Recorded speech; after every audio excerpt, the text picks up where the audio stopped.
रोज रोज लोगों को परेशान करता है। कहीं पानी पूरी वाले को, कहीं समोसे वालों को, कहीं सब्जी वाले को। What are you doing madam, stop this immediately. सुबह के समय आईपीएस पूजा शर्मा भेष बदलकर बिना किसी सिक्योरिटी गार्ड और बिना किसी तामझाम के बाजार जा रही थीं। उन्होंने साधारण सी जीन्स और कुर्ता पहना हुआ था और कंधे पर एक साधारण सा बैग था। वह खुद अपनी आंखों से देखना चाहती थीं कि सिस्टम आम लोगों के साथ कैसे काम करता है। घूमते घूमते उनकी नज़र एक पानी पूरी के ठेले पर पड़ी जो एक गोपाल काका नाम के मिडिल एज वाले आदमी का था। वह तेजी से पानी पूरी भर भर कर ग्राहकों को दे रहा था। चेहरे पर पसीना था, लेकिन आंखों में एक अजीब सी संतुष्टि थी। पूजा ठेले के पास जाकर खड़ी हो गई और बोली, काका, एक प्लेट पानी पूरी लगाना। गोपाल काका ने मुस्कुराकर कहा, हाँ मैडम, बताइए, तीखा या मीठा खाएंगी? पूजा की आंखों में शरारत चमकी। एकदम तीखा बनाना, ऐसा कि मजा आ जाए। गोपाल काका मुस्कुराए। बस मैडम, अभी देखिए। उन्होंने एक पानी पूरी उठाई, उसमें बारीक कटे हुए प्याज और आलू का मसाला भरा और फिर उसे पुदीने इमली वाले मसालेदार पानी में डुबोकर पूजा की ओर बढ़ा दिया। पूजा ने पानी पूरी जैसे ही मुंह में डाली, तभी अचानक आसपास की हंसी ठिठोली की आवाजें थम गईं। पूजा ने मुड़कर देखा कि 2 बुलेट बाइक पर 3 पुलिस वाले और उनके साथ एक रौबदार इंस्पेक्टर विक्रम सिंह सवार थे। उनकी बाइक ठीक ठेले के सामने आकर रुकी।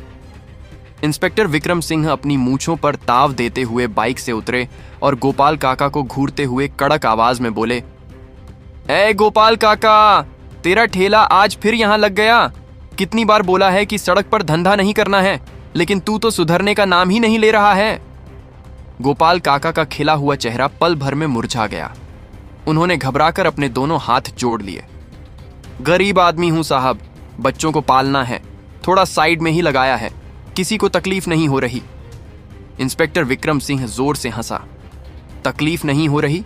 तू हमें सिखाएगा कि तकलीफ हो रही है या नहीं? और इस हफ्ते का हिस्सा कहां है? लगता है धंधा ज्यादा अच्छा चल रहा है, तभी दिमाग खराब हो गया है। गोपाल काका हाथ जोड़कर बोला, नहीं साहब, ऐसी बात नहीं है। अभी बोहनी भी ठीक से नहीं हुई है। शाम तक जो भी बनेगा मैं आपका हिस्सा थाने में पहुंचा दूंगा साहब। इंस्पेक्टर विक्रम की आंखें गुस्से से लाल हो गईं और बोला, शाम तक? हमें बेवकूफ समझा है क्या? तू हमें शाम तक इंतजार कराएगा? गोपाल काका डरते हुए बोला, नहीं साहब, मेरा वह मतलब नहीं था। गोपाल काका कुछ और कहता, उससे पहले ही एक कांस्टेबल ने आगे बढ़कर ठेले पर रखे पानी के जग को उठाकर सड़क पर फेंक दिया। मसालेदार पानी सड़क पर फैल गया और फिर इससे पहले कि कोई कुछ समझ पाता, इंस्पेक्टर विक्रम सिंह ने अपनी भारी भरकम लात गोपाल काका के ठेले पर दे मारी, जिससे पूरा ठेला पलट गया। उबले हुए आलू, कटे हुए प्याज, मटर, मीठी चटनी सब सड़क पर बिखर गए। सैकड़ों पानी पूरियां उस जमीन पर गिरकर गंदे पानी में लथपथ हो गईं। गोपाल काका की दिन भर की मेहनत, उनकी बेटी के डॉक्टर बनने का सपना, सब उस गंदी सड़क पर बिखरा पड़ा था। गोपाल काका जमीन पर बैठकर अपनी बिखरी हुई पूरियों को देख रहे थे और उनकी आंखों से आंसू बह रहे थे। ये सब देखकर आईपीएस पूजा का खून खौल उठा। एक आईपीएस के तौर पर नहीं, बल्कि एक इंसान के तौर पर। वह एक कदम आगे बढ़ी और अपनी आवाज को जितना हो सके सख्त बनाते हुए बोली, यह क्या तरीका है? किसी गरीब की रोजी रोटी को इस तरह लात मारते हुए आपको शर्म नहीं आती? पूजा की आवाज सुनते ही इंस्पेक्टर विक्रम सिंह और उसके साथी चौंक कर उसकी तरफ मुड़े। विक्रम सिंह ने पूजा को ऊपर से नीचे तक उसके जीन्स और कुर्ते को घूर कर देखा और सोचा कि एक कॉलेज जाने वाली मामूली लड़की मुझे कानून सिखाने की हिम्मत कर रही है। विक्रम सिंह हंसते हुए बोला, ओहो, तो देखो जरा आज समाज सेवा करने कौन आया है। अरे मैडम, तुम कौन हो? इसकी रिश्तेदार हो? जाओ अपना काम करो, ज्यादा नेतागिरी मत यहां झाड़ो। कांस्टेबल सुरेश ने भी हंसकर कहा, लगता है मैडम नई नई इस शहर में आई हैं, इन्हें पता नहीं इंस्पेक्टर विक्रम सिंह साहब कौन है। पूजा ने गहरी सांस ली और बोली, मैं कोई भी हूं, लेकिन इस देश की नागरिक हूं। मैं पूछ रही हूं, किस कानून ने आपको यह हक दिया कि आप किसी की मेहनत को ऐसे बर्बाद करें? यह गरीबों पर जुल्म नहीं तो और क्या है? जुल्म। यह सुनकर विक्रम सिंह का पारा चढ़ गया। वह भीड़ के सामने चीखे, रुक, तुझे अभी कानून सिखाता हूं। अगले ही पल बिना किसी चेतावनी के उन्होंने पूजा के गाल पर एक जोरदार थप्पड़ जड़ दिया। आवाज इतनी तेज थी कि एक पल को जैसे वक्त रुक गया। पूजा के गाल पर 5 उंगलियों के लाल निशान उभर आए। भीड़ आवाक थी। किसी को यकीन नहीं हुआ कि एक पुलिस वाले ने खुले बाजार में एक लड़की पर हाथ उठा दिया। गोपाल काका तो जैसे सदमे में चले गए थे, लेकिन पुलिस वालों को इससे कोई फर्क नहीं पड़ा। वे जोर जोर से हंसने लगे। बढ़िया है, बड़ी कानून सिखाने आई थी, इंस्पेक्टर विक्रम सिंह ने अपनी हथेली झाड़ते हुए कहा।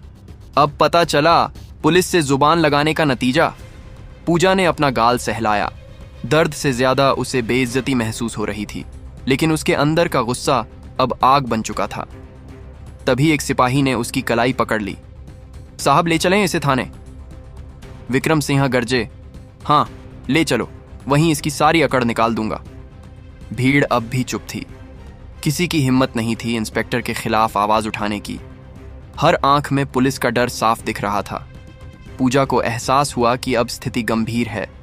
मन में आया कि अपनी असली पहचान बता दें। बस एक फोन करना है और यह चारों उसके कदमों में होंगे। लेकिन फिर उसने सोचा, अगर मैंने अब बता दिया कि मैं आईपीएस हूं तो यह सब डर के मारे मेरे आगे पीछे घूमेंगे। लेकिन उस आम औरत का क्या जिसके पास आईपीएस का टैग नहीं है? उसने मन ही मन फैसला किया, मैं अभी अपनी पहचान नहीं बताऊंगी। मुझे देखना है कि यह सिस्टम एक आम बेसहारा लड़की के साथ कितनी नीचता तक गिर सकता है। वह चुप रहीं। पुलिस वालों ने उन्हें धकेलते हुए गाड़ी में बिठाया और गाड़ी थाने की ओर चल पड़ी। पूजा खामोश बैठी रही, चेहरा शांत, लेकिन आंखों में तूफान था। रास्ते भर पुलिस वाले बेहुदा मजाक करते रहे।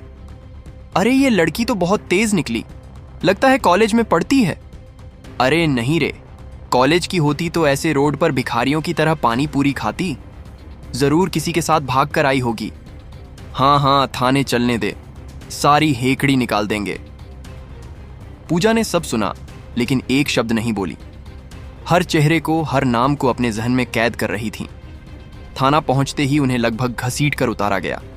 इंस्पेक्टर विक्रम सिंह चिल्लाए, डालो इसे लॉकअप में। एक महिला कांस्टेबल ने उन्हें पकड़कर औरतों के लॉकअप में धकेल दिया और बाहर से लोहे का दरवाजा बंद कर दिया। लॉकअप के भीतर माहौल किसी नर्क से कम नहीं था। घुटन भरा कमरा, कोनों में गंदगी, बदबूदार कंबल कोने में फेंका हुआ। वहां 2 और औरतें पहले से थीं। एक का नाम पार्वती, दूसरी 20 साल की मीरा। पार्वती ने सहमी आवाज में पूछा, बेटी तुझे क्यों पकड़ा? पूजा ने हल्की मुस्कान के साथ कहा, मैंने बस एक गरीब की मदद करने की गलती कर दी। पार्वती ने आह भरी, गरीब? इस देश में गरीबों की कोई जगह नहीं बेटी। कानून सिर्फ अमीरों के लिए है। अगर तेरे पास पैसे नहीं या पहचान नहीं तो यह तुझे बहुत सताएंगे। दूसरी लड़की, जिसका नाम मीरा था, रोते हुए बोली, दीदी मैंने बस अपनी पसंद के लड़के से शादी करने की सोची थी। मेरे घर वालों ने ही मुझे पुलिस से पकड़वा दिया। ये लोग सुबह से पीट रहे हैं, कह रहे हैं कि कबूल कर तूने चोरी की है। पूजा का दिल दहल गया। यही थी जमीनी हकीकत, वही सिस्टम जिसकी वह खुद अधिकारी थीं। कुछ देर बाद इंस्पेक्टर विक्रम सिंह पान चबाते हुए लॉकअप के पास आए। उन्होंने सलाखों से झांक कर कहा, और समाज सुधारक मैडम जी, कैसा लगा हमारा सरकारी मेहमान खाना? पूजा ने आंखों में आंखें डालकर कहा, इंस्पेक्टर तुमने अच्छा नहीं किया, तुमने अपनी वर्दी का अपमान किया है। विक्रम सिंह हंसे और थूकते हुए बोले, वर्दी का पाठ मुझे मत पढ़ा, चुपचाप इस कागज पर साइन कर दे। इस पर लिखा है तूने सरकारी काम में बाधा डाली और नशे में हंगामा किया। पूजा बोली, मैं किसी झूठे कागज पर साइन नहीं करूंगी, मैंने कोई गलती नहीं की है। विक्रम सिंह गुर्राया, नहीं करेगी? तब ठीक है, यही मच्छर काटेंगे तब अकल ठिकाने आएगी, या फिर दूसरा तरीका भी है हमारे पास। बताओ मंजूर है? पूजा समझ गई कि उसका इशारा कहाँ है। उसने कहा, अपनी औकात में रहो इंस्पेक्टर, मैं साइन नहीं करूंगी। विक्रम सिंह गुर्राया, ठीक है सुरेश, इसे अंदर ले जाओ और समझाओ कि पुलिस की बात ना मानने का अंजाम क्या होता है। 2 सिपाही अंदर आए। चल बाहर निकल, पूजा बोली, मैं बेकसूर हूं। एक सिपाही ने उनके बाल पकड़कर खींचा। साहब बुला रहे हैं। पूजा दर्द से चिल्लाई, छोड़ो मुझे, यह गलत है। सिपाही ठहाका मारकर बोला, बड़ी आई न्याय की देवी, यहां हमारा कानून चलता है। उन्होंने पूजा को घसीटते हुए एक अंधेरे कमरे में ले जाकर फेंक दिया। वह गिर पड़ी। उनके जीन्स और कुर्ते पर धूल लग गई। इंस्पेक्टर विक्रम सिंह हाथ में लकड़ी का डंडा लिए अंदर आए। अब बता, साइन करेगी या यह डंडा तेरी सारी समाज सेवा निकाल देगा? पूजा ने आंखों में गुस्सा भरकर कहा, मारो मुझे, लेकिन याद रखना, हर एक चोट का हिसाब देना होगा तुम्हें। विक्रम सिंह हंसे। कौन लेगा हमसे हिसाब? तू? विक्रम सिंह ने पूजा को फिर लॉकअप में डाल दिया, लेकिन अब उसका संकल्प और मजबूत हो चुका था। आधी रात को उसे 2 बासी रोटियां और पानी जैसी दाल दी गई। बदबूदार कंबल, मच्छरों का हमला और औरतों की सिसकियां। वह सो नहीं पाईं। सोचती रहीं, यह रात मेरे लिए एक सबक है। यह मेरे काम की असली परीक्षा है। सुबह की किरणें खिड़की से आईं तो पूजा के गाल पर थप्पड़ का निशान नीला पड़ चुका था। तभी इंस्पेक्टर विक्रम सिंह फिर आए। वह बोले, अबे, आज तेरी किस्मत अच्छी है, चल तेरी जमानत हो गई। पूजा चौंकी। मेरी जमानत किसने कराई? विक्रम सिंह हंसे। कोई पत्रकार है, कल रात का तमाशा किसी ने उसे बता दिया होगा। तेरे जैसे लोगों को बचाने कोई ना कोई मूर्ख आ ही जाता है। चल निकल यहां से। पूजा को लॉकअप से बाहर निकाला गया। बाहर पुलिस स्टेशन के वेटिंग एरिया में एक नौजवान लड़की कैमरा लिए खड़ी थी। वह शायद किसी लोकल न्यूज चैनल की रिपोर्टर थी। उसका नाम सोनिया था। सोनिया ने शायद गोपाल काका से या भीड़ में से किसी से खबर पा ली थी। सोनिया ने पूजा को देखते ही अपना कैमरा ऑन कर दिया। मैडम, आप पर क्या आरोप लगाया गया है? इससे पहले कि सोनिया अपना सवाल पूरा करती, कांस्टेबल सुरेश ने उसे धकेल दिया। कैमरा बंद कर, चल भाग यहां से। ये पुलिस स्टेशन है, कोई न्यूज रूम नहीं। इंस्पेक्टर विक्रम सिंह भी बाहर आ गया और बोला, चल बे लड़की, निकल यहां से। जमानत मिल गई ना, अब ज्यादा तमाशा मत कर। पूजा वहीं खड़ी रही। उनकी नजरें थाने में इधर उधर घूम रही थीं। थोड़ी दूर पर वहीं बूढ़ी महिला रोती हुई गिड़गिड़ा रही थी, साहब, मेरे बेटे को छोड़ दो, वह बेकसूर है। लेकिन वहां बैठा दरोगा उसे धमका रहा था, भाग यहां से बुढ़िया, वरना तुझे भी पोते के साथ अंदर डाल दूंगा। ये देखकर पूजा का सब्र का बांध टूट गया। बस बहुत हो गया। इंस्पेक्टर विक्रम सिंह ने पूजा को घूरते हुए कहा, खड़ी क्यों है, दफा हो जा। पूजा ने गहरी सांस ली। वह धीरे से इंस्पेक्टर विक्रम सिंह की तरफ मुड़ी। उनकी आवाज ठंडी, शांत, लेकिन स्टील की तरह सख्त थी। इंस्पेक्टर विक्रम सिंह जो उसे दफा हो जा कहने वाला था, एक पल के लिए ठिठक गया। इसे मेरा पूरा नाम कैसे पता? पूजा ने अपनी नजरें कांस्टेबल सुरेश पर गड़ाईं। कांस्टेबल सुरेश। फिर उसने बाकी 2 सिपाही